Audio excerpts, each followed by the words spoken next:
What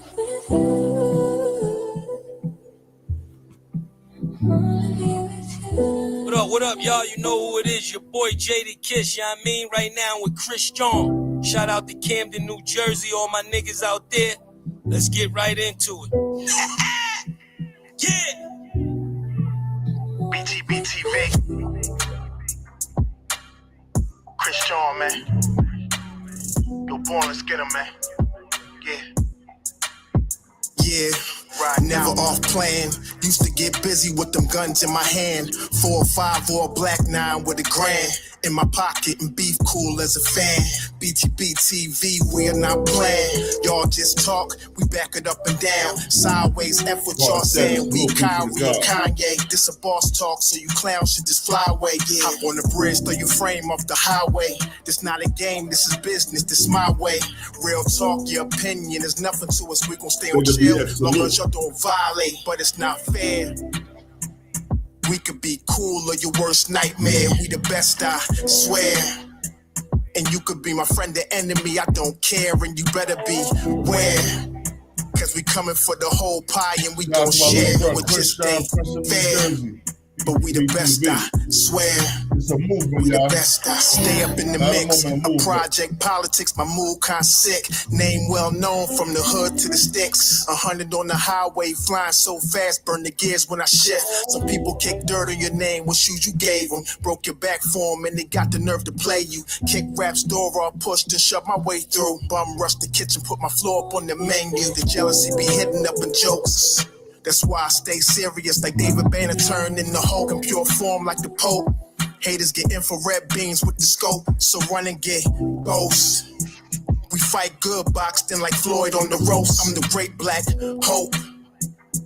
Man, we the team and they know it coast to coast and it just ain't fair. We could be cool or your worst nightmare. We the best, I swear. And you can be my friend or enemy, I don't care. And you better be aware. Cause we coming for the whole pie and we don't share. No, it just ain't fair. We the best, if you with us, put your lighters in the air. No, it just ain't fair. BTB. Just ain't fair, man. Bro, we strong all day, baby. You know what we do.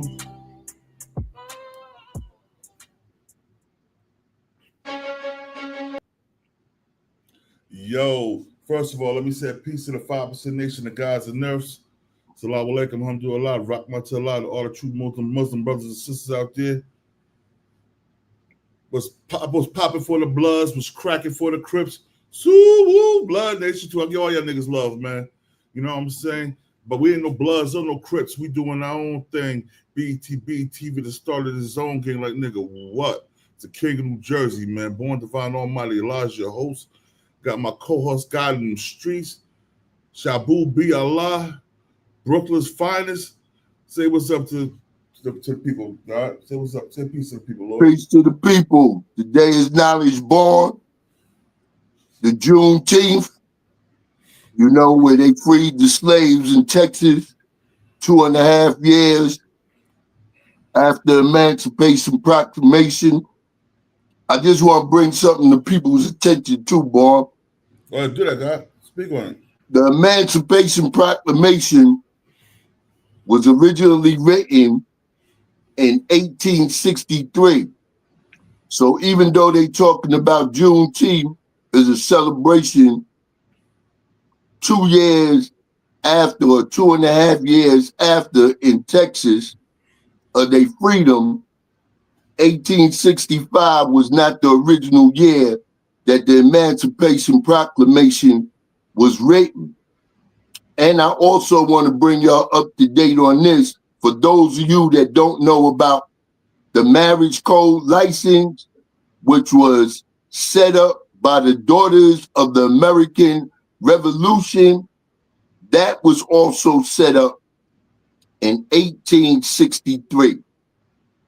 And the reason why white women formed it, the marriage code license, was because they talk about us as black men not being committed to our families, but prior to us becoming Europeanized or or colonized or any of those things placed into slavery, that in our original land, you know what I'm saying, we always took care of our women and children. And even when we had tribal fights amongst one another, when they captured other individuals from the tribe, they was not slaves, but they more or less was held until they learned their language and their customs.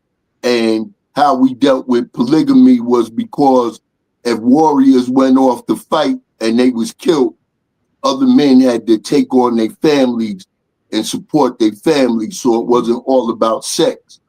But the white woman in 1863 set it up, the marriage code license, because white men that were pioneers, they would leave, like say if they was in North Carolina and there was a gold rush in California, they would tell their woman that they couldn't take them and the children because the terrain was too rough, or the Indians or whatever.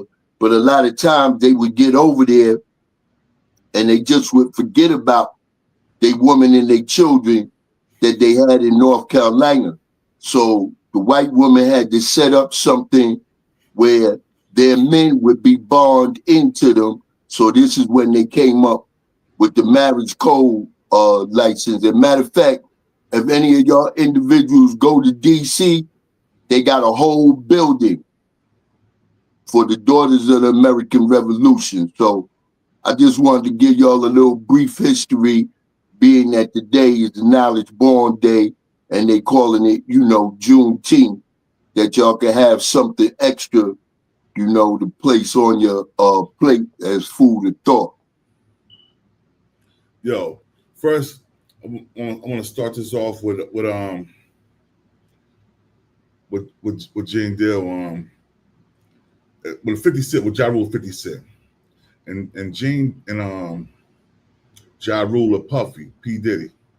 I want y'all to look at something real quick. Jersey Rich, peace, man, salute. I want y'all to listen what Jane got to say about this real quick.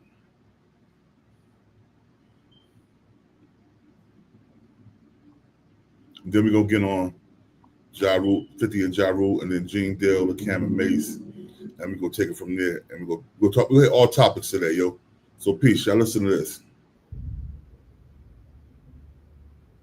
Shout out to the R Dialogue. First and foremost, I just want to say, I know a lot of people want to hear these stories and everything like that, because this is stuff that happened back in the day.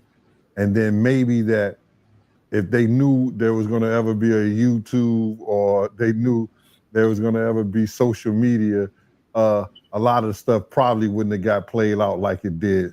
But things happen, and these are just stories from the past. I would like to use that as, what you call that, just to clear the facts up what's going on. But it all started, we was in Atlanta. And this story starts when I'm with Puff, and he's in the exotic bookstores and he's doing shopping, right? He's shopping, getting his stuff and everything like that. So, you know, this is the first time I was ever in an exotic bookstore with Puff. So, you know, I'm giving him his space. He's taking things off the shelves and stuff like that, because they gave him a brown paper bag. When they gave him a brown paper bag, he was just putting stuff in there. So I said, damn, you know, he got to go put it on the counter and, you know, show everybody what he's getting. So as he going, I'm just looking at the places where he picking stuff from. So there's one part he picked up some things from up here on my left side. And then he picked like quite a few of them down. I was like, okay. He put them in the bag. So when I went by there and I looked up there, and it said butt plugs. And I was like, hey, yo. I was messing with him. Because people don't understand, you know, we was like friends. He was a part of the same gang. So I'm still gonna tease him. I'm still gonna mess with him and everything like that. I could do that. It wasn't just no security thing. So I say, yo, what are you getting this for? And it said butt plugs. And he was like, yo, can I do my shopping by myself? I said, yeah, you could do it by yourself, brother. And he started walking and everything like that. When he got to, I just waited at the counter. When he got to the counter, he didn't even have to show the guy nothing. He just gave the guy a wad of money. I mean, like he gave the guy a stack something like this. And Puff wasn't the dude that carried no 20s and no 50s and nothing like that. And I mean, like he just said, boom, and we walked out the store. So we had to leave Atlanta and go to North Carolina for a show. You understand? And it was him, this rapper, Sarah, and this other girl. We all got on a G5 jet, and we flew to G4 jet, and we flew to North Carolina. So later on that, I think that afternoon, same day, this rapper and him, they all in the room together. You know, it's Sarah, the girl, Puff, and this dude, this rapper. So I'm hearing at the door and stuff like that, like, yeah, so then next thing you know, somebody rang the doorbell. We had the presidential suite where we was at. So I opened the door and the dude said, yo, I'm here for my cousin. I said, who your cousin? And he said, Ja Rule. I said, well, he busy right now. He said, he busy doing what? I said, he with Puff, they're in the room, they busy, they don't want to be bothered. He said, well, I'm going in there. I said, bruh, you ain't going in there because he told me they don't want nobody to be bothering them. And he was like, yo, I don't care, man, I'm going in there. That bull like that. I said, yo, bruh, Jesus Christ had to come down here and take the air out of my body before you get in that room right there. Watch. He tried to bum rush me. I grabbed him and threw him against the piano. When I threw him into the piano, Puff and Ja Rule runs out the room. Puff got his towel, Ja grabbing his towel, but they butt the naked.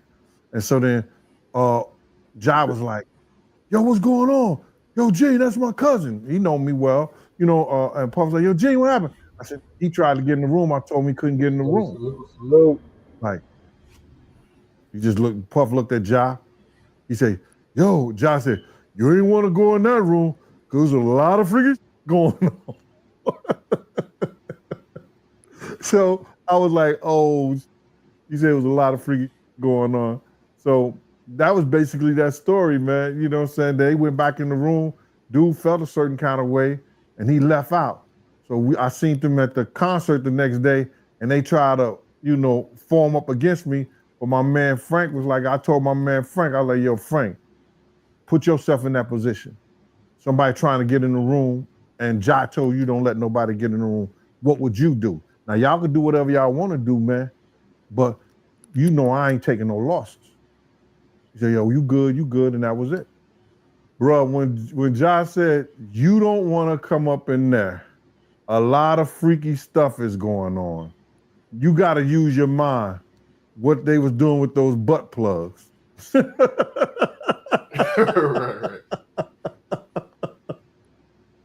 Yeah, that was crazy. Crazy. Yo, all right, so JaRule and Diddy was in there having a little freak off, right? They had butt plugs. They had two women in there too. They had butt plugs, you know what I'm saying, and all this other stuff, all these different toys. I bet you, yo, I could bet my bottom dollar they let them broads strap on them. I bet my last dollar on them. I'm just saying, bro. Didn't he find? Didn't Cam see him find him in a hotel with dildos and Diddy and shit? Didn't Cam say that? I was just saying. I don't know. Crazy. Hold on one second, yo. It's just two. Yo, I got you, bro.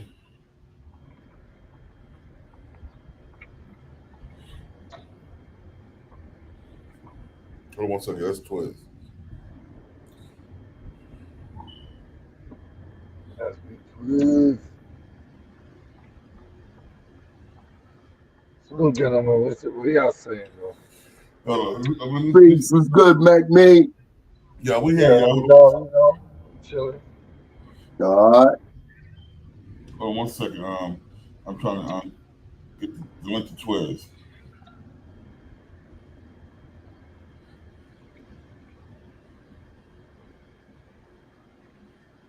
Hold on 1 second. Give me 1 second, y'all. We ain't finished yet, y'all. Give me 1 second. Word.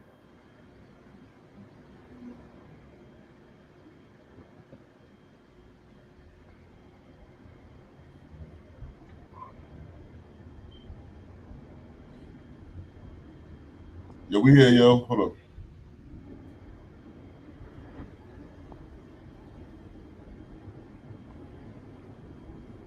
Yeah, but like I was saying, man, that right there is a lot of freaky stuff going on there. Why would you want your cousin coming in and get some of that good old loving if it was just y'all on women? You didn't want to see them. You didn't want to see y'all on men, huh? Men on women, men on men. That's what it was. That's just Diddy trial. I'm starting things a little differently, yo. For real. Yeah, anything is possible. I think Superhead said something about Ja Rule in her book pertaining to the ecstasy and crossing the line, you know. DMX like said something. Like they said, you know, I'm only gonna use the word alleged because I wasn't there to see it. But when people say things about you too many times, then you know that make things accordingly more toward facts than fiction, you know? Yeah. A lot of people say it. You ever watch Life? Where he's like, a lot of people say it. So a lot of people say it. But yo, DMX even said something about it. Let me pull up what DMX said about it, y'all. Why don't y'all check this out? Why don't y'all check this out, yo? DMX. Yeah, DMX says that. X was the first rapper to address Ja Rule having a sexual relationship with Diddy. In 2003, DMX dropped a song titled Where the Hood At from his Grand Champ album. He aimed the first verse of the song at Ja Rule, who was at odds with him at the time. In the first verse, he raps, "Man, cats don't know what it's gon' be, effing with a G like me. D to the M to the X. Last I heard, y'all cats was having sex with the same sex. I show no love to homo thugs. Empty out, reload, and blow more slugs. How you gonna explain effing a man even if we squash the beef? I ain't touching your hand." Despite the fact he didn't mention Ja Rule, the music video to the song showed a person in the likeness of Ja Rule as he spits the bars. Man, cats don't know what it's gonna be. With a like me, D to the M to the X. Last I heard, that niggas was having sex with the same sex. I show no love to homo thugs. Empty out, reload, and throw more slugs. How you gonna explain the man? Even if we squash the beef, I ain't touching your hand. I don't. All right. Yeah, I heard her right. And even one of his 50 Cent bars, he said that I heard that exes got you all emotional and mushy. You like to play in that pussy, something like that. Now, peace to the God. Now, understand in a building. Peace to now on. Yo. So what y'all think about up two things what Gene put out there and what X was saying? Boy, salute. SB 12 salute. Yeah, I had issues getting in this joint. I'm at that now. Salute to the whole panel. Much love and respect. I know that picture of Ja Rule. He was looking crazy on that joint you just showed. Crazy. And like I said, and the funny thing is, right? And y'all might laugh at me. When I was in Atlanta, I was running security for Dreams ATL in Decatur. It's in Decatur though, right outside of Atlanta. And Ja Rule, he had a lot of strange looking women in his VIP. I ain't gonna say they was looking real strange. They was looking, yo, put like this. Back then, right? They didn't have all that cosmetic surgery they got now. So when you had facial hairs, the makeup was darker on around your chin and your side of your face area. So the makeup was real dark over there. And I was like, they look like women. But I was telling one of the guys that's working with me, I was like, them ain't no women, yo. Them some shims. And then I'm gonna tell you something funny. The next week they came in, right? The same people. I checked their IDs at the door. And yo, they had men names. That's out of pocket. Real talk. And I'm telling you this because I was there. That's not allegedly. I seen it. Because the same every time, like when Diddy came to the club, and I was bodyguard for Diddy at the time. It was the same woman. They told me let in VIP them type of women with big feet and big hands, all tall with heels on. I'm like, yo, I'm like, this ain't right. And we was in Miami, and it was an exhibit came into the club, right? And when he came into the club, he was like, yo, he's like, what's looking like up in here? We was in a VIP. He's like, it's like a bunch of hard legs. I told him it looked like a bunch of hard legs. Exhibit walked in. Hold up. Exhibit walked in, right? He walked to the VIP. 5 minutes later, he came back on the balcony with me. He's like, yo, bro, you was right. I'm like, yo, bro, I'm going to keep it real, man. Why you think I'm out here? I'm holding that. I could have been inside. Now I don't want to be in there. Let me be on the outside. I don't want to see none of that weird stuff going on. Monique Hill, 100% right. Them was men's. Heard up. It was men's. But yo, I want to ask you a question. What y'all think about the what Cameron Mase was trying to allege about Big Jane deal? I need to hear your thoughts on it. I don't know, Born. I watched that joint today when M-Rec was I guess he was interviewing him at the cookout that y'all just had. No, he wasn't. He was interviewing him. Hold on, I'm gonna let y'all hear what they said real quick, yo. And like to me, this sound like disrespect. This sound like backbiting, saying some weak stuff. So I'm gonna let y'all hear real quick. With nobody sometimes. Everybody that he came with there to LA had left out. He was the only one there. So you got Biggie passed away, security not busting their hammer, Puff get on a private jet, Mase figured his way to get out of here. I said, I'm better off by myself. Yeah, when they go cow, cow. Yeah. You know, you by yourself.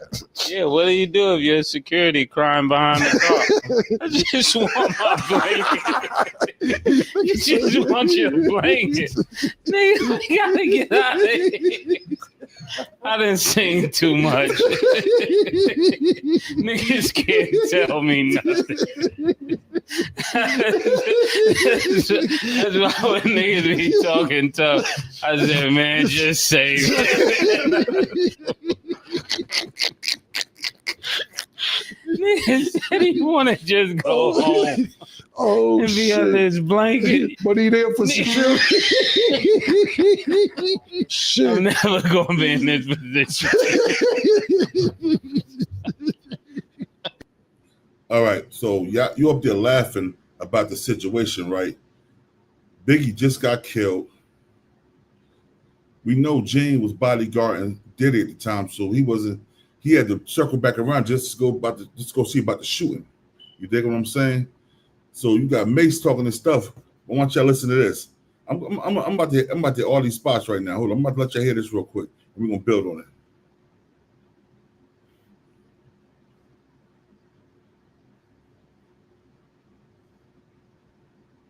Cameron, yeah, I seen the video. Now, there were like 2 different other occasions, I think. I may have had 3 or 4 conversations with Mase out there, but there were 2 other occasions prior to the hotel that I thought Mase's life might be at risk. One, he was driving around in a white drop-top Mercedes-Benz. And he was with Stevie J and some other kid that's supposed to have been strong out there in Cali. And I had to pull Mase to the side and tell Mase, yo, you from Harlem and you are like a meal ticket to some of these cats out here. You know, these cats will get at you and go back to their hood and brag about how they tore your head down to the white meat. Mase was there, I know, Gene, I know. Another time I get a phone call and he's in the Century Club and some dudes got him trapped off. And when I get there, Mase is coming down the steps. And he's like, oh, Gene, you know, so I'm good. And I say, yo, Mase, if you was good, I wouldn't be here. And the night Big got killed, that morning, Puff had left. He had went to San Diego. Well, Puff went to San Diego. You know, we was taking him to San Diego. We stopped by Convoy. I was with Black Hands. Black Hands that came to the hospital. That's Chaz Williams and his crew. They're part of California. They're part of the Gorilla Black Mafia. I think the Black Gorilla Mafia, and Black Hands, they all the same thing. They strong out there. Black Hands is strong all over the United States because of the federal prison system. You know what I'm saying? So Chaz had a few of those guys and everything like that. So me and Mase was talking on the phone. My boy Brick City Trust, salute. Randy was trying to get him to go to the party and everything like that. So I spoke to him later after Big Head got killed. And Mase called and said, yo, it's about, you know, some crazy bloods over here, Gene. And, you know, me and a couple of dudes went over there and we got him up out of there. That was it. I didn't see, I didn't see 70 bloods, but, you know, Mase could have seen that. But by the time we got there, you know, wasn't, you know how they do it out there in California. You could tell who blood, who Crip, and all like that, but it wasn't, you know, I didn't see that many. But that's, you know, you can't say he didn't see that many. All right. What y'all think about that, man? Gene Dale's story never changed. It's either two things. Either, you know, they was either Mase probably was either talking about somebody else, I guess that wasn't main security, or they just did it for the shock value because they knew Gene Dale was going to respond. That's what I think. It probably was the shock value. Boy, you need to look up the joint that was just done today on MR.EASTWICK, where I got it right here. I'm gonna show you. Yeah, play that one right there. That kind of explains the story a little bit more. Here we go. I'm gonna do it right here, bro. Hold up. Shout out to MR.EASTWICK. This is fair use. Use your content, bro. You better not strike them. I'm gonna call you and curse you out. Talk that shit. You gotta talk up, man. I know you was about to go to sleep, but you gotta talk into the phone, good brother. Yo, all the parts up, all the mods. Yo, delete these niggas in the chat. One of the text to my man Jersey Rick, he watched you. And he's like, yo, Rick trying to fix that shit between you and Mase. If you get the invitation to go on, it is what it is, Mason Cameron show, would you go on the show? This MR.EASTWICK TV content is sponsored by thestreamboss.com, the only app you can get all the pay-per-views from, all the sports, all the movies. I got 2 phone calls and I got a text. One of the texts. Yo, shout out to my boy East Scott. He watched you. And he's like, yo, Rick trying to fix that shit between you and Mase. And I was like, what? You know, fix what? There's nothing between me and Mase. You understand what I'm saying? No good, no bad, no indifferent. It's just that this is what happened. You see Mason Cam put that stuff out there like they did, and whether they was trying to be, you know, indignant about it by saying bad boy security, when people look at bad boy security, they say Gene Deal They say Wolf, they may say Paul also. But Paul ran Bad Boy Security. Gene Deal had his own contract with Puff. This is fair use. You understand? My relationship was with Puff before Bad Boy Security Team even came about. You understand what I'm saying? Understand. So, because he was a part of the same gang, he was a part of doing Daddy House, the building. I was Puff's personal bodyguard. Then Paul brought in 6 or 7 other officers from New York City, whether they was corrections, parole, police, other was street dudes, and that made up Bad Boy Security. Me and Wolf is the only one that had our own contract. And Wolf didn't have to work for his money, because he put the startup money for Bad Boy too. So it's it's a lot of shit that people don't know. And then what happens is this, and the reason I spoke on it, because they say little dumb shit out their mouth. You understand? And everybody, you get these little peons that's on the internet an opportunity to come and try to say some dumb shit. And like this one dude that Mason Can talked about Gene Deal. One was crying and all that. Mason Cam never even mentioned my name. They didn't even mention my name. Correct. I talked about this shit a long time before anybody even said anything about it. You understand? On a couple of occasions, I went out there, and when we did California, I saw Mase a couple of times, and every time I saw Mase, I tried to check him about this shit out there in Cali. When we had the conversation about the big shit, right? You understand? Mase told me what went down. He told Puff what went down. I told him that these niggas will turn your head back to the white meat, bro. Fucking around here, running around here with Stevie J and his half all the homo niggas y'all running around here with. Oh, man. Long story short, let's keep it a buck, bro. Long story short is that they get these niggas, they say shit like that, so now niggas want to run Gene Deal, your name like, they was talking about Gene Deal. They was talking about Gene. No, nigga, they couldn't talk about Gene Deal. Because at that time in my life, I was young, dumb, full of cum, and you didn't want to be on the other side if you had a problem with me. Understood. So let me say this. Why you think they didn't put a name on it? Because it was D-Roc, it was Paul, and they semi still got niggas and still in the street, and they didn't want them problems. It's best just not to say that. First and foremost, man, Mase never even came to the party. How would he know? He going about something that Lil C said. When Lil C said, I hid behind the truck. Paul and D-Roc ran down the street. When we got back to the car, them niggas was running back up the street. Hold on, G. I never knew C said that. C said that? You hid behind the truck? Yeah. C said when he jumped out the car, he was hiding behind the truck. Oh, C said he was hiding behind the truck. Yeah. Okay.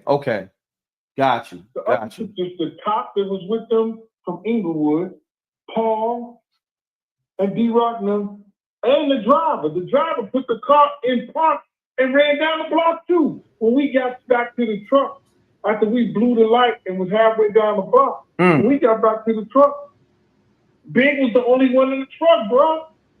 Dang.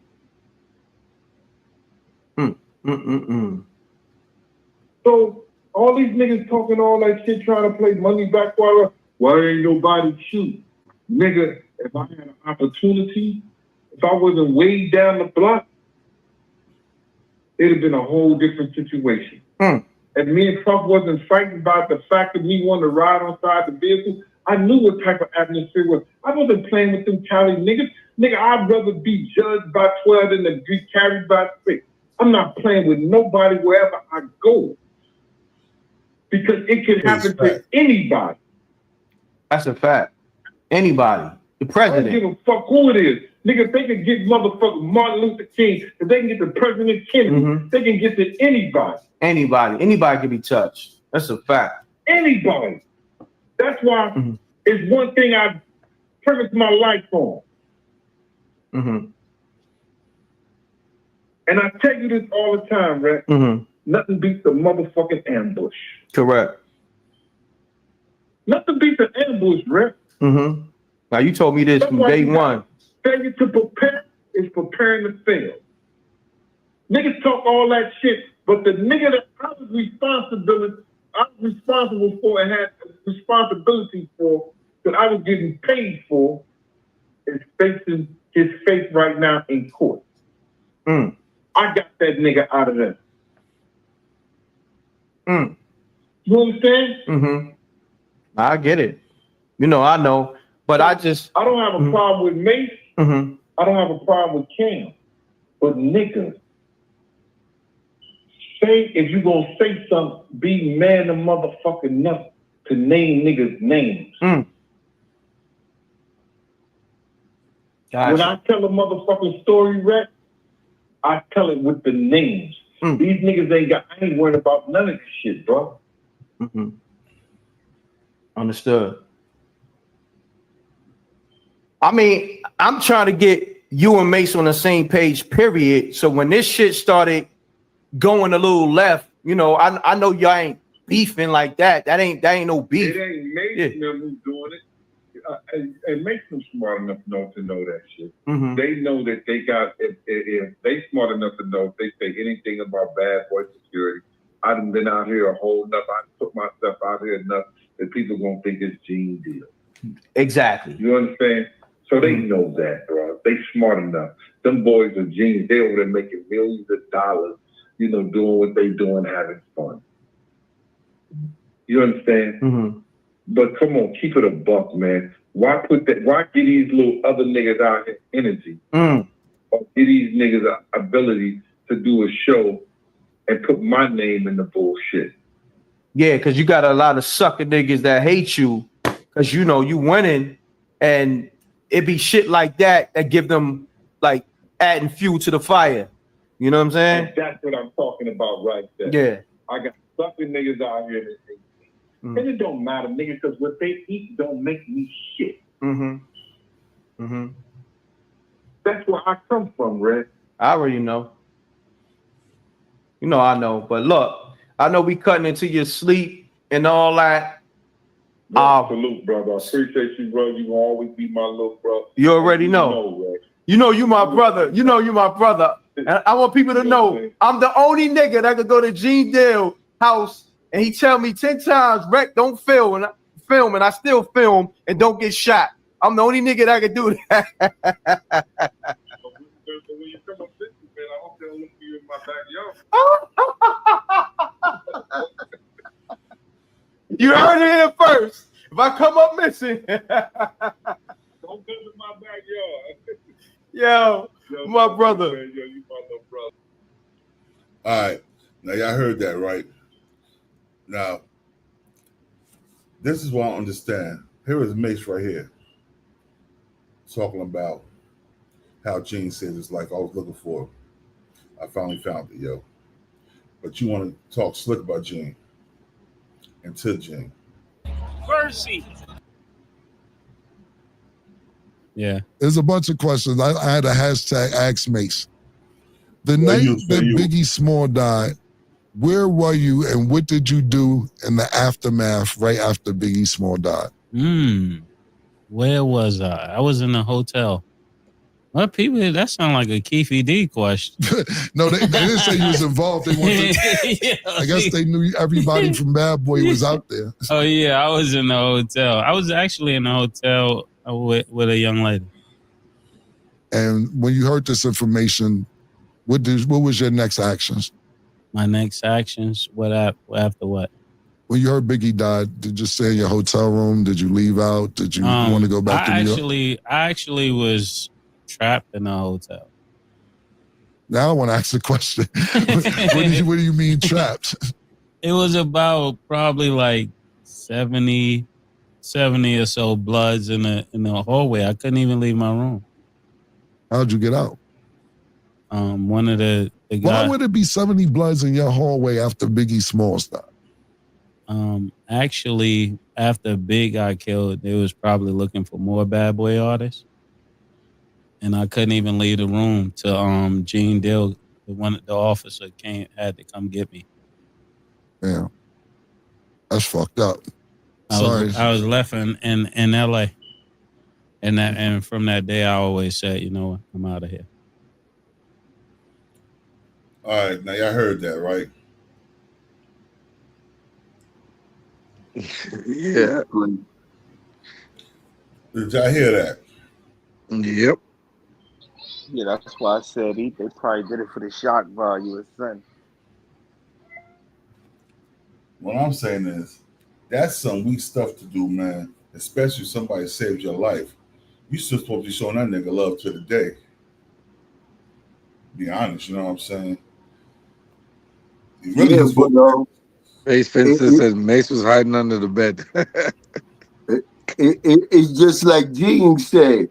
If you was gonna put it out there like that, then you should have mentioned names, because if you just say security, the first thing that anybody going, assume is that it's Gene. And like he said, people always putting subliminal things out instead of just mentioning names. If you real, you gonna say the name. You're not gonna just put it out there with the security, knowing that it could be attached to a man, that everybody know was a security for Puff. I'm gonna tell y'all something too. He's in an interview, but I don't know exactly what interview that was. But it's a cat that was my man, Black Mike, at that time. That was around Biggie and them. You know what I'm saying? All before they really got the whole Junior Mafia and everything. But Black Mike, he was one of them dudes, all the time, on point, like military minded, keep that thing on him and everything.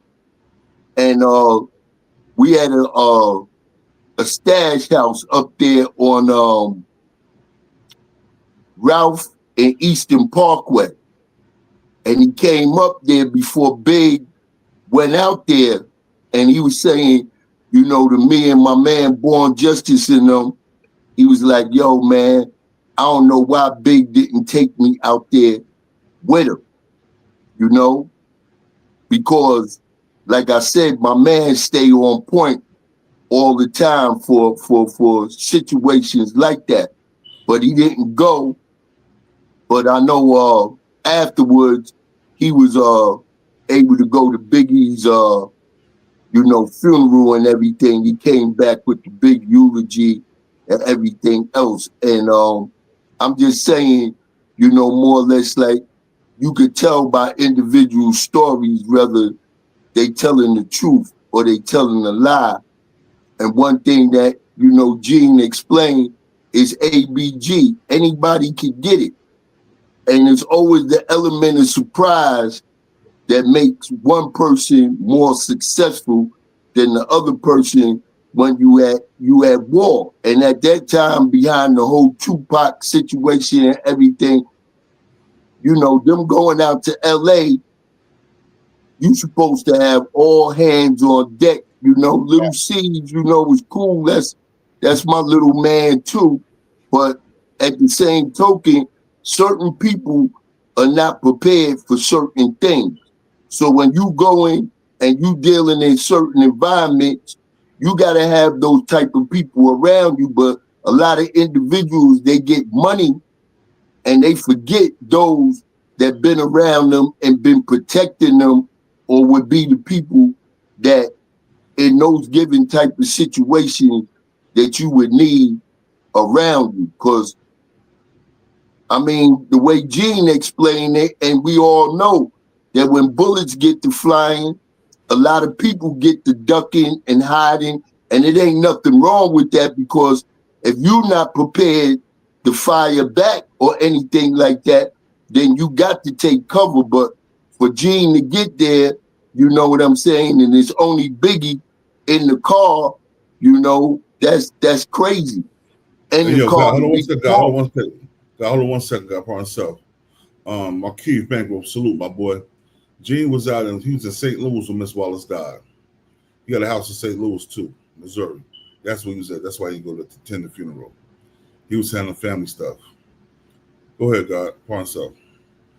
Yeah, so I'm just saying, you know what I'm saying? It's crazy because, like you said, right now we dealing with, you know, this whole situation or this social media thing, and it's a whole lot of events that took place before that. I want to try and one day get my man Sha Bay up so he could tell about the time that him, Sister Soldier, and Puffy did a show down there. I think it might have been B-More or DC, you know, and some cats was putting pressure on him and he had to come up with 10 G's. But, you know, I'd rather the brother tell the story again because a lot of individuals that's from back in them times and was around a lot of things, you know, depending, especially in my age bracket, they don't really like getting up on these social medias, but you know, it's always a lot of events that took place prior to these individuals reaching the heights that they reached in life, you know, and the majority of the time, they don't do that without no street support, especially if they wasn't built like that in the first place, you know. Yo, God, hold on. Let me ask Twiz, why you think D-Roc didn't protect Big like he's supposed to? What you think on that situation? Because D-Roc is still running with Diddy, and I want to know. I mean, all I really know about D-Roc, that was supposed to be Big, man. You know, didn't he start hustling? Didn't Big start hustling like through D-Roc and all that? He started hustling with D-Roc when he was a kid, yep. Yeah, so I don't know, man. And you can have homies, but if he wasn't out there strapped and all that, you know how many, you know what I'm saying? No, Gene gave him a gun. He got a gun. He had one of Gene's guns. All right. So he was D-Roc in the car with Big? Yeah. I don't know. You know, it could be numerous things. I ain't gonna go with the conspiracy theories, but if he wasn't used to letting it go, he probably froze up and was scared. Just he's like from JaRule Brooklyn, man. He's from Bed-Stuy, man. That don't mean nothing. He official, but it's people from the hardest parts of the city that everybody ain't cut from the you know what I'm saying? You could be out there, be amongst that. That don't mean you was, you know, somebody had to put somebody down like that. You know what I mean? So if he was somebody that was known for busting his gun, that's one thing. But I've seen plenty of instances, I'm pretty sure we all did, where with situations happen and certain people might have been strapped and they didn't do nothing. It's like they walking around with them Jones just for show. You know what I mean? People be freezing up with them. Just like people be getting caught with their Jones and don't even get a chance to let it go. Hey, Marquise, Gene is not worrying about the Junior Mafia or D-Roc. Gene stays strapped, bro, and he's legally on. He legally can carry, so that nothing want to happen. I don't think Junior Mafia was too much of a threat. If that's the case, they shouldn't have. How that situation happened with Mano wouldn't have happened like that. Yep. That's a fact. Y'all, I want y'all to listen to this real quick. I'm about to play this real quick, so y'all listen to it. Then we're gonna start talking. I'm gonna play this and I'm gonna play another one of Ja Rule. This is 50 going to talk about Ja Rule. You know what I'm saying? I'm very excited to meet you, sir. Oh man, I'm excited about being here. And let me ask you now, 50 Cent is your kind of chosen performing name, is it not? 50 Cent. And I've heard people say Fiddy. Yeah, they Cent. call me Fiddy. What is that? That's just another way of shortening it? Yeah, they just shorten it up. They do whatever they want. 50 Cent. Well, you seem very easygoing about that. Absolutely, you know. Because my name's Jonathan. I don't like if people call me John. John? No, I don't like John. I don't like it. John. Stop it. I don't like John. John? You know? I don't like Wassy. You're very wise not to go there. Your real name, though, is it Curtis? Curtis. See, Curtis is Curtis Jackson. That's a hip name. That's a cool sounding Curtis name. is a nice. It's really Curtis. Curtis. You think it's too nice for you? Well, you know, I mean, with the music, the lyrical content would match. Yeah, it's sort of hard-edged stuff. Yeah. Could you not record a nice album under the name of Curtis? Then? Yeah, I put out a nice one. Could do two separate careers. We could, you know, we could do a group, Curtis and John. That would be good. That would do it. I like the sound of that, and we could do old school stuff like Teddy Prendergast used to. We can go, come on with me. How about the whole town's laughing at us? We missed the bus. Don't you dare cuss. Should I call you 50 Cent or Mr. 50 Cent? What do you normally like? Or You 50? can call me 50 Cent, 50. whatever Oh, you there want to go. call me. I know. Look, this is some serious, is this real jewelry? Yeah, this is new stuff. This must be very expensive, I imagine. Yeah, you know, I don't get a chance to do anything. Like, I've been on the road so much since my album came out. I've been touring constantly, so Should you care to about your life? But I mean, your background is quite exceptional, isn't it? That's cool. My mother passed when I was like 8 years old. I went to live with my grandparents. And she had me when she was 15. So, you know, back then it wasn't as common as the young girls have children at 15, a little more now than they did then. So at that point, she started hustling to be able to provide for me at that point. And she got killed when I was like 8 years old. So when you say hustling, she was involved with what? She was... Yeah, selling drugs. Selling drugs? Yeah. Okay, and she was killed as a result of that? Yeah. Okay. And you were just 8, so you went to live with your grandmother? Yeah, my grandmother. What part of the United States are we talking about? Queens, Jamaica, Queens. So that's near New York. That's one of the suburbs of New York, which I imagine is a tough area, despite the fact that it's called Queens, which makes it sound kind of friendly. Yeah. And so you live with your grandmother then, but you got involved in selling drugs as well, didn't you? Yeah. Like, my grandparents grew up in a time where their kids' shoes cost $10. You know, it's a big difference now. You know, the shoes cost like $100 for the new Jordans and stuff like that. So it wasn't that they wouldn't do things for me, but I was uncomfortable asking them to do it. So I asked the people that I felt had it to give. You know, the people that I seen that had the jewelry, the nice cars and things that they got from hustling. Okay. And so how old were you when you got involved in selling drugs yourself? Around 12. 12 years old. Man. Yeah. That's really difficult for someone from my background to understand. Yeah. You know, it just seems like such an alien concept. Even at 12, you know, you still have to live by your parents' rules. Yeah. So there's, you know, you can't just be out hustling. Like I had to have my try and do some things differently. Let me ask you about other aspects of your life, because you've been shot. How many times have you been shot? 9 times. 9 times. Yeah, it was only one situation though. It was one. Well, yeah, okay. But they kind of went for it, didn't they? Yeah. Because Alan Davis, I don't think he's ever been shot so far. I know you guys are having a chat after the show. Yeah, you keep talking. 9 times, okay. So you wear a bulletproof vest now most of the time, I believe. Yeah, in the States, just because I've been shot myself, you know, and I've seen Tupac and Biggie Small situation where all their wounds were inflicted in areas that would have prevented their death if they had. Yeah, because it's mainly the body shots here. Do you wear anything over the what we call the family jewels? In this country? Nah, really. You know what? I kind of got that covered. Have you? There you go. You hit the pose. Immediately, I hit the. Wow. I hope Alan's taking notes out there. Where were you shot? Which part of the body? Where did the bullet? Oh, man, I got shot in my hand. My thumb came out of my hand, my face. Shot in the face? Yeah. Where did that come out? Like the tooth. Wow. Oh, my goodness. There's a hole there. Yeah. I don't know why I'm surprised the bullet went through there, but it's alarming. Yeah, it kind of changed my voice, too. And this is the voice that sells 8 million records, so I think everything happens for a reason. What a positive outlook to have. You get shot right in the face, and you say, well, you know what, hey, we have something in common. Yeah. I have a slight speech impediment. You won't have noticed. Yeah, It's barely recognizable. You have a W. Yeah, that's right. A what? don't start now. But you know, mine came about. It's a different story, but it's similar. When I was at school, in infant school, there was a rope ladder that we used in PE, and it was tied up when we weren't using it, because that was the assembly hall, you know, the kind of thing. But it was not tied securely. No. And during one of the lessons, it came loose, hit me in the mouth. I know it doesn't sound like much compared to yours, but it hurt at the time. Yeah. My hit was a little harder, that's why. You're saying that? How do you know?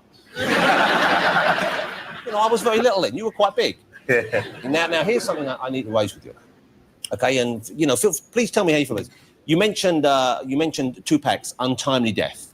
and Biggie as well. He was shot before his time. And I know currently there are other rivalries going on in the rap world. I believe there's something going on between Suge Knight and Snoop Doggy Dogg. Yeah. There seems to be, which is unfortunate. And there's something going on between you and Ja Rule, who's another rapper. I don't know how many people are familiar with him. I'm sure rap fans obviously are, but other people who aren't as into rap won't know. But he's a talented man as well. He seems to be doing very well for himself. Not anymore. Okay. Now, here's the deal. Now, you guys have had any number of, you've had a few exchanges. Yeah, but they were all very minor exchanges. Like, so is that behind? That's gone now? Yeah, it's just, people, like without even sharing conversation or knowing each other, people can grow a dislike into each other. And hip hop is very competitive. So they feel like if you come in with something and it's aggressive enough to the point to move them out of the focus. But that strikes me. I mean, I suppose you were talking about the environment from which a lot of the artists have come from, and that's, I guess, it. But it just strikes me as being, well, on one hand, we never had this before. I don't remember the Eagles trying to take Cat Stevens out of the picture. Just for example, but say you were cross with me, right? Heaven forfend, and it was entirely your fault, okay? Which it probably would be, let's face it. I apologize. No, but I would apologise to you. I would say, you know what, because I would be worried and I wouldn't want that hanging over me. In the time to just go, you know what, it's only me. All right, y'all. I put the wrong video. I thought he was going to talk about the whole situation, you know what I mean? But what we know is JaRule was bragging when 50 got hit a shot, right? But we also know when he was face to face the first time, one thing what JaRule said is, I watched the video today. He was like, "Oh, when no fair ones?" Because 50 was chipping him up in Atlanta, and Murder Inc. jumped 50. You know what I mean? So I'm like, yo. And they asked me about it, why you jumping them? Why you just fighting? He said, because we don't shoot no phase. We jump people. I'm like, what? When they start doing that? Ain't nothing gangster about jumping one man because y'all shook of him. I don't understand that. Do y'all understand it? People were scared of 50. Facts, yo. Can't be ganging up on niggas. But that's how it is, though. That's the streets for you,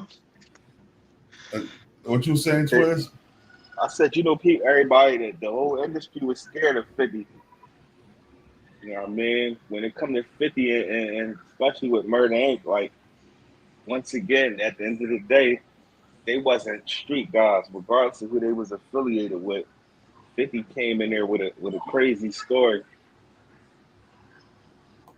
Yeah, a crazy story, and he was hustling since he was 12, and Black Just taught him how to box.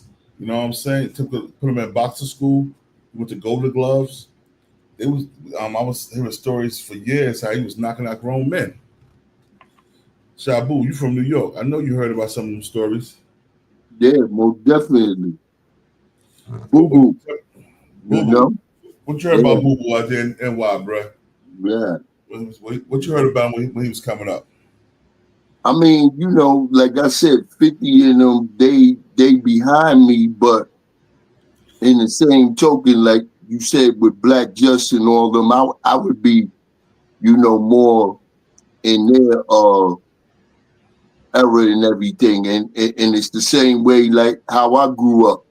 The older cats, they gonna take you when they see that you got a certain type of movement with yourself, and that's how you get under their wing. So of course, Just must have seen something in him, that he was gonna say, yo, I'm gonna take this dude, send him to boxing school and everything. But more so than that, you already could tell like who's gonna be the next generation.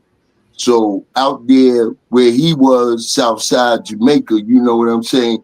See, a lot of people got to understand you got migrations of people that come from different boroughs at different times. So, even though after a period of time that individual will say, oh, I'm from Queens because they was born or they was raised in Queens, but initially their family came from Brooklyn, you know, or like Queensbridge projects, you know what I'm saying? You go right over the Midtown Tunnel and all that.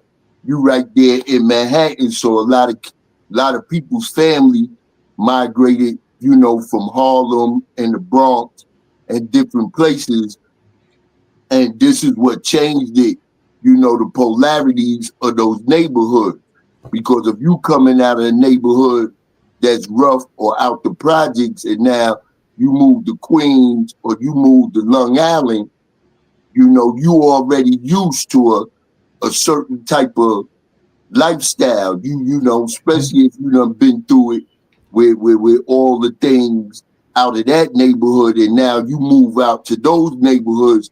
A lot of times you are way more advanced when it comes to street life, and as they say, you start to turn the neighborhood out. The same way, you know, with the game and everything else, once they shut it down in New York with the TNT and all that, brothers started migrating either up north, you know what I'm saying, or down south. And when they go to these different places, you know, they mindset and they state of mind, they carry that with them. So now they start to, you know, put that into the individuals that they around. And now you got individuals that's growing up, even though they didn't grow up in those places, they growing up with the actions of those places, because now you done taught them, yo, man, you got a problem with that nigga, go knock his head off, or go beat him up with a pipe, or different things that might not have been taking place before that. But as far as I know, you know, with Fifth, you know, he got it legit, because at that time growing up, especially on the south side of Jamaica, you know what I'm saying, Baisley, 40 projects, all those places, then you definitely gonna be, you know, exposed to that. And that, you know, at that time too, you still got a lot of us, the, you know, the guards and 5%ers out there and everything else like that, when they, of course, tell all of these hood stories and everything. So as far as I've known, and along with the ones that's around his age that I know, that's like my nephews and everything like that, they always said that 50 was official out in the street there. And you could tell that just by the way that 50 carry it, you know. I just was watching something the other day, a short clip with Pimp C. And Pimp C was talking about how they was doing the show out there, and Cats was talking a bunch of different things, and 50, you know, came, and I don't know where he went amongst them, but Pimp C was like, yo, 50's official. He showed up, came over by himself, you know, without no fear, because if you real with it, you know, then a lot of times, even though we say that fear, not having that fear is what caused individuals their life, but in the heat of the moment, you know, when you ain't got no fear and you the real deal, then you gonna show that at all times. So, like I said, you know, I give 50 years props as far as anything that I know about him, from the street to what he represented in the rap game to more or less what he's still doing nowadays. Because when he speak on things, you can feel the realness in it, no matter how many times. Everybody gonna have some flaws, but shoot, if you 90% or better, then in my book, that's good enough. All right, let me hold up. I want to ask Twiz a question, because he was on the last show. You know, Shaniqua Tompkins, 50's baby mother, Marquis' mother. You know, she been talking real slick and saying 50 sexually abused her and mentally and verbally, physically abused her. What you think she's trying to get out of this? You think she's trying to get a YouTube career out of this? I don't know what the heck going on, but I think, you know, I'm starting to think it's probably they trying to get she trying to get a build up. She see what's happening with Diddy and all that other stuff. So a lot of times now it's like people, they start talking about it, go on platforms, say a couple of things. Then next thing you know, within the next 3-4 months, now some type of you know, civil suit where they trying to sue for that. So that if it, you know, that sound like that could be a game plan. But what I want to ask you, you know, she got an older daughter at 50 raised. Why hasn't the oldest daughter said anything about 50 Cent? Only the mother and the son saying something about him. And that's who is that? Marquise mom or Marquise moms. Marquise got an older sister that 50 raised. And she never said nothing about 50, no blogs, no meeting, no nothing. She never disrespected him. Well, you already see how Marquise was, so I wouldn't be surprised if they talked about that amongst each other. Could have been his idea. I said the sister never said nothing. She never.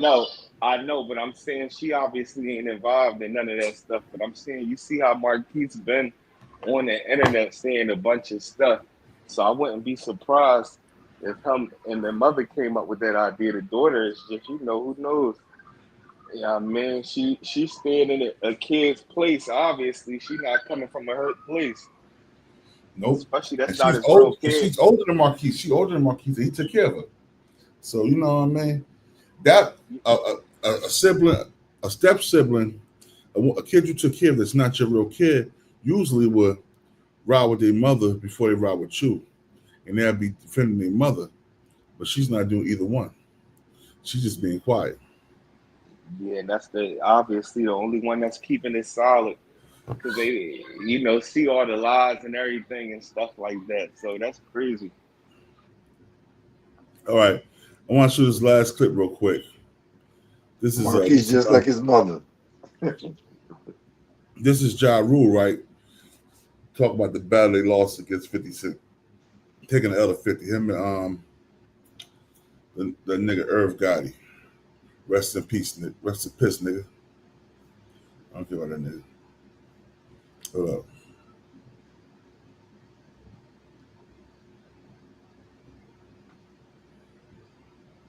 Hold on, let me play it. Let me find it. After they talk, we're gonna do the we're gonna speak on it. Hindsight, you could say yes. We took an L there. Yeah, we took an L. But listen, the thing about it is when you're going through it, you know, you're going through it. So you got to think of ways. But I'll take you back to we was in my office, me and Rule, right? We in the office, and Flex was about to play in the club, right? So Flex plays in the club. That record was so dope. I looked at Rule, I said, yo, you have a major problem. Did you really say that? Absolutely. Absolutely. And see, now we're in such a thing, and I'm happy that we can talk about it. Right. Yeah, we took the L. We took the L. But you know what? People take L's. It's not the L, it's what you do, and if you keep swinging and keep fighting. Of course, you're gonna keep going. Yeah. But what's interesting to me about that is why did you why do you think why do you think he was able to do that to you? Because it was a lot of things surrounding that. Because of that plaque I told you about. Because you had all that, because you were all the way at the top. The timing. Not only was we winning, we was dominating. Yeah. So, you know what I'm saying? You got to think of people on the rise. Here, watch this. I compared to like with Diddy. When I was the same dude, but I just didn't want to beef with nobody. But I was watching Diddy when Diddy was Reign of Terror. You understand? And I was like, man, so I love the music and I'm vibing with it. But man, I want that spot. That's what hip hop is. We want that spot. So when he's sitting there looking at us, he's seeing us Queens. We in from the hood. We with the team. We running around. I want that spot, right? It's no different than Diddy. That's like when I come with the X record and I put that sound bite. Let's take it back to the streets, mother. You know what I'm saying? That was directly like, yo, I want, yo, look at us. Look at us. Y'all looking at Diddy. Look at us. You know what I'm saying? So it's the same principle. And I get it. But why do you think he was able to do it? Because do you think anything that you guys did? I'm going to answer that. Yeah, let y'all answer. I'm going to answer that. It was a lot going on in that time frame. You got the federal indictment. He couldn't even fight back. No, but here's what it is. It was orchestrated very well. He was a part of the juggernauts at that moment. Eminem, Dre. They were very, very big. And what they were doing as well. So as we were big over on our side, they were also big on our side, on their side. And as everything started to crumble for us, as far as we didn't have a label as a home anymore, You understand? There was a lot of things that were falling apart for us. It was easy for him to get people to turn on bulldoze. Right. And there was things that were behind the scenes that y'all don't see that also made us seem more irrelevant.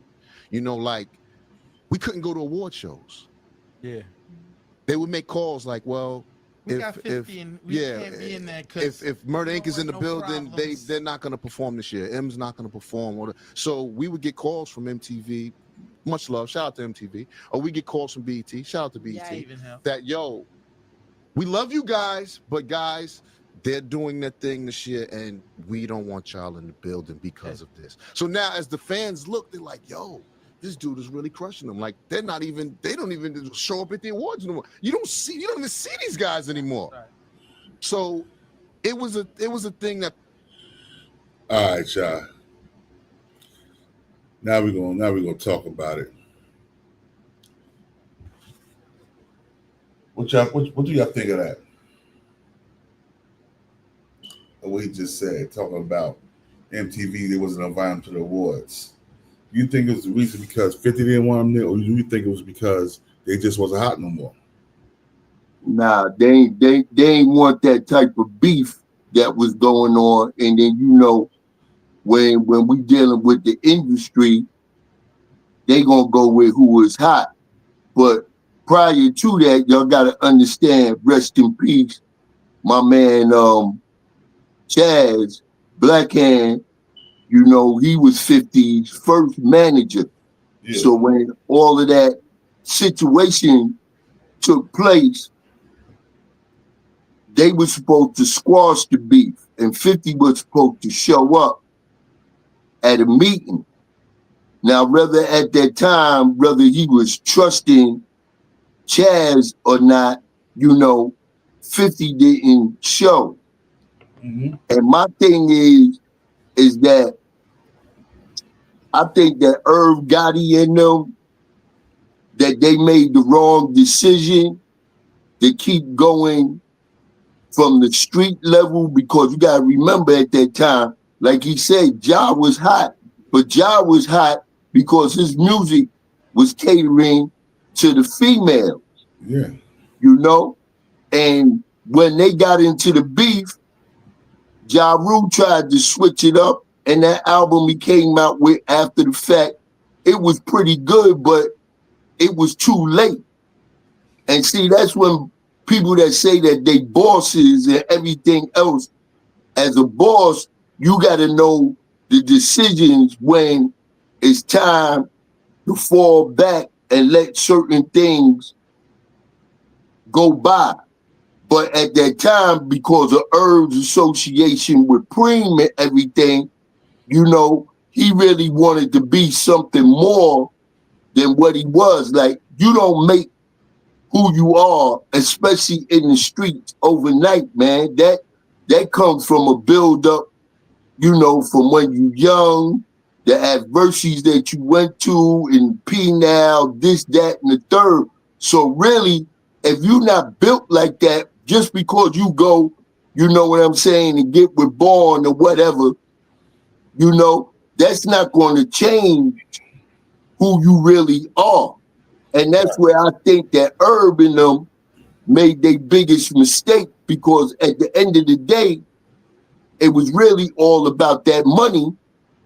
And the feds, wanting Preem again is how they got pulled into the mix. Because remember, when Preem came home and he got with Irv and them, he made that movie from out of Donald Gordon called Crime Partner. Donald Gordon's, yeah, sure indeed. Right. And they were saying that the money that he got to make the movie was money that Irv and them more or less gave him. So all of that was tied in.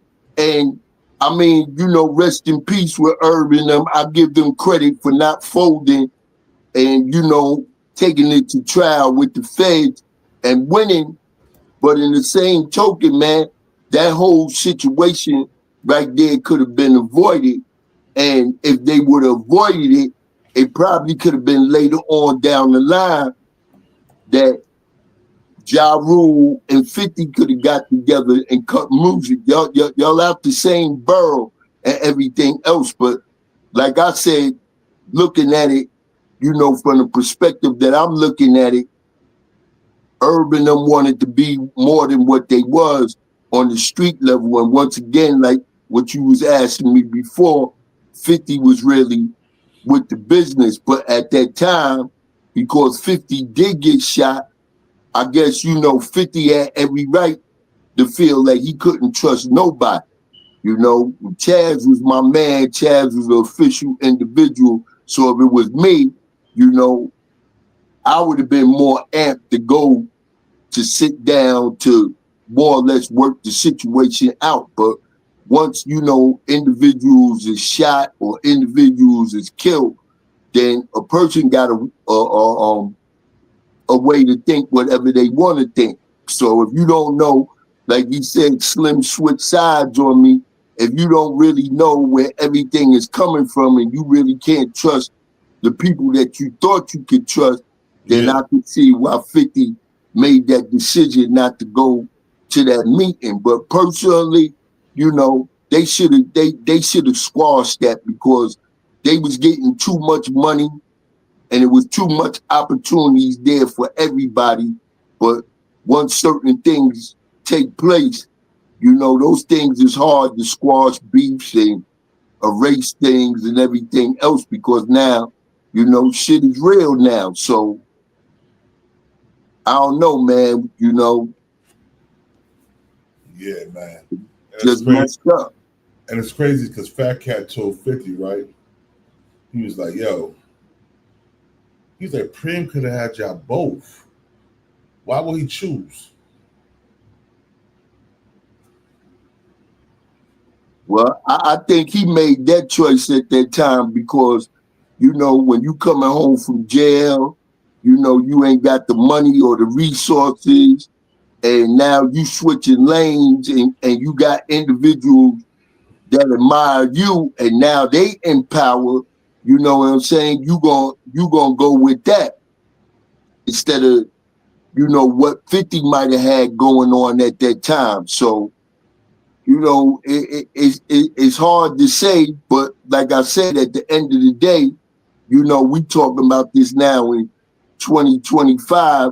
I'm quite sure if all them individuals could have went back and relived that whole situation over, you know, they would have all made a different approach with dealing with that, you know, because it didn't, you know, it turned out good for 50 because, you know, 50 basically squashed the Ja's career, and then that situation came with Murder Inc.